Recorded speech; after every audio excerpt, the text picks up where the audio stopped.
అన్ని సవ్యంగా జరిగి ఉంటే ఈ టైంకి మనం హరిహర వీరమల్లు మూవీ ప్రమోషన్లో ఎడాపెడా ఇంటర్వ్యూలు ఇచ్చే క్రిష్ని చూసుండేవాళ్ళం. ఒక రకంగా చెప్పాలంటే క్రిష్ డైరెక్షన్ కంటే ఆ సినిమా గురించి ఇంటర్వ్యూలలో క్రిష్ చెప్పే విషయాలు అదేనండి బ్యాక్ స్టోరీస్ ఫ్యాన్స్ కి చాలా ఇష్టం.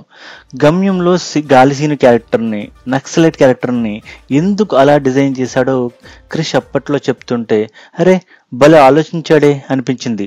అలాగే వేదంలో కేబుల్ రాజ్ క్యారెక్టర్ గురించి, కృష్ణం వందే జగద్గురుంలో దశావతారాల పాట గురించి, శాతకర్ణి టైంలో ఇండియా హిస్టరీ గురించి. ఎంతైనా క్రిష్ బాగా చదువుకున్నాడు, చరిత్ర పట్ల సాహిత్యం పట్ల చాలా గ్రిప్ ఉన్నాడు. కానీ ఆ అవకాశం పాపం హరిహర వీరమల్లి విషయంలో పవన్ కళ్యాణ్ ఫ్యాన్స్ కోల్పోయారని చెప్పాలి. క్రిష్ ఈ ప్రాజెక్టుకు దూరం అవడానికి కారణాలు ఇవి అని ఎవరికి తెలియవు, కానీ ఎవరికి నచ్చింది వాళ్ళు రాసుకున్నారు. పవన్ కళ్యాణ్తో క్రియేటివ్ డిఫరెన్సెస్ వల్లే క్రిష్ వాకౌట్ చేశాడే అని గెట్టని వాళ్ళంటే క్రిష్కి ఇది అలవాటే, మణికర్ణిక విషయంలో కూడా చూసాం కదా అని పవన్ కళ్యాణ్ ఫ్యాన్స్ సరిపెట్టుకున్నారు. కానీ న్యూట్రల్ గా దూరం నుండి చూసే వాళ్ళకి ఇది సర్ప్రైజ్ ఏమీ కాదు. సినిమా చూడడానికి ప్లాన్ చేసుకుని 2 సార్లు వెళ్ళకపోతేనే మనకు మళ్ళీ వెళ్ళే మూడ్ రాదు. అలాంటిది కరోనా అను, పవన్ కళ్యాణ్ పొలిటికల్ బిజీ అను, రకరకాల కారణాలతో నెలల తరబడి వాయిదాలు పడితే ఏ డైరెక్టర్కి మాత్రం ఇంట్రెస్ట్ ఉంటుంది?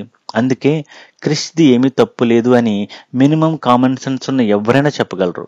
అలా అని పవన్ కళ్యాణ్ తప్ప అంటే పవన్ కళ్యాణ్ షూటింగ్లు పోస్ట్ పోన్ చేసింది బద్ధకంతోనూ నిర్లక్ష్యంతోనూ అయితే అలాగే అనుకునేవాళ్ళం. కానీ పవన్ కళ్యాణ్ ఎందుకు టైం ఇవ్వలేకపోయాడో తెరిచిన పుస్తకమే.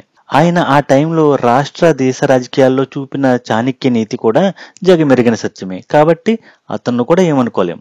కానీ ఎక్కడో క్రిష్ ఎప్పటికైనా పవన్ కళ్యాణ్ మీద ఏదో టైంలో తన అసహనం ప్రదర్శిస్తాడని ఫ్యాన్స్ లో కొంచెం భయం ఉంది. మణికర్ణిక విషయంలో కంగనాకి క్రిష్ కి మధ్య మీడియా సాక్షిగా ఎంత పెద్ద యుద్ధం జరిగిందో అందరికీ తెలుసు. అదే పవన్ కళ్యాణ్ ఫ్యాన్స్ లో ఎక్కడో చిన్నపాటి భయాన్ని రగిలించింది. కానీ ఏం రత్నం కానీ, క్రిష్ ప్లేస్ లో వచ్చిన దర్శకుడు జ్యోతికృష్ణ గాని చాలా సందర్భాల్లో క్రిష్ కి ఇవ్వాల్సిన క్రెడిట్ ఇస్తూ ఉండడం. రీసెంట్ గా ప్రెస్ మీట్ లోను, ప్రీ రిలీజ్ ఫంక్షన్ లోను పవన్ కళ్యాణ్ కూడా క్రిష్ కి తగినంత ఇంపార్టెన్స్ ఇవ్వడం ఒక పాజిటివ్ వైబ్ అయితే క్రియేట్ అయింది. దీని ఫౌండేషన్ వర్క్ చేసిన క్రిష్ గారికి మనస్ఫూర్తిగా నా హృదయపూర్వక ధన్యవాదాలు తెలియజేస్తాను మా అందరి తరఫున.